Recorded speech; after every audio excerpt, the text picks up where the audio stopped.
अगला क्वेश्चन देखते हैं। Which of the following statement incorrect. अब किसके लिए इनकरेक्ट है ये हमें नहीं दिया, हम देखते हैं स्टेटमेंट पढ़ के किसके लिए। देखो, viroids lack protein coat.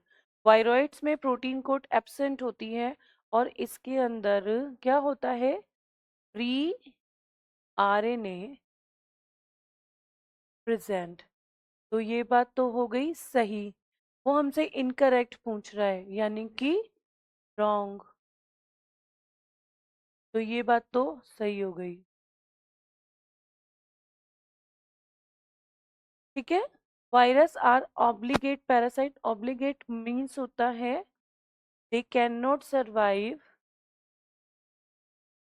They can not survive without host. ये बिना होस्ट के सर्वाइव नहीं कर सकते, ठीक है।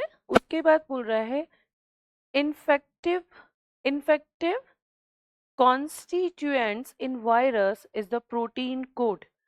प्रोटीन कोड कॉन्स्टिट्यूएंट होता है इसके अंदर, नो। यही हमारा आंसर हो गया क्योंकि इनकरेक्ट पूछा है, रॉन्ग है। ये स्टेटमेंट रॉन्ग है, आंसर तो हमारा यही है।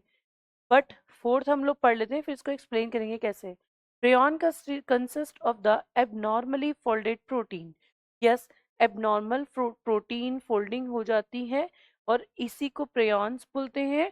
और प्रियॉन से होने वाली एक BSE डिजीज अभी हमने डिस्कस की है थोड़ी देर पहले एक क्वेश्चन। इस स्टेटमेंट को समझते हैं, स्टेटमेंट नंबर 3।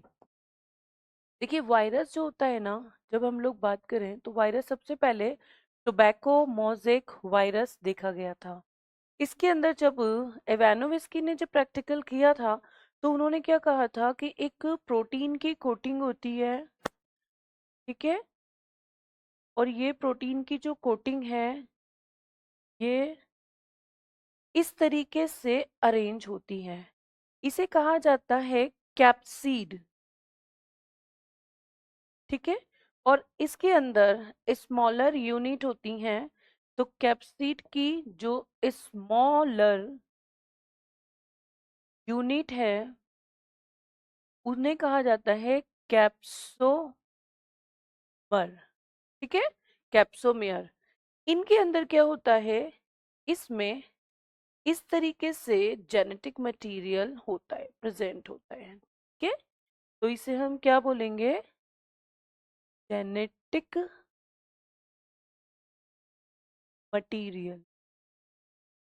इसलिए हमने इसकी थ्योरी में पढ़ा हुआ है कि जो कैप्सिड है, अगर हम इसको बात करें तो यहाँ पे अगर हम लिखते हैं तो capsid not infectious part, only genetic material is infected part. ये बात समझ में आ गई। तो हमने ये आंसर क्यों किया, तो infective constituent of virus is protein coat, no. Protein coat is consist by the capsid, and capsids having a sub units that's called as capsomers, but these are not an infectious part, okay.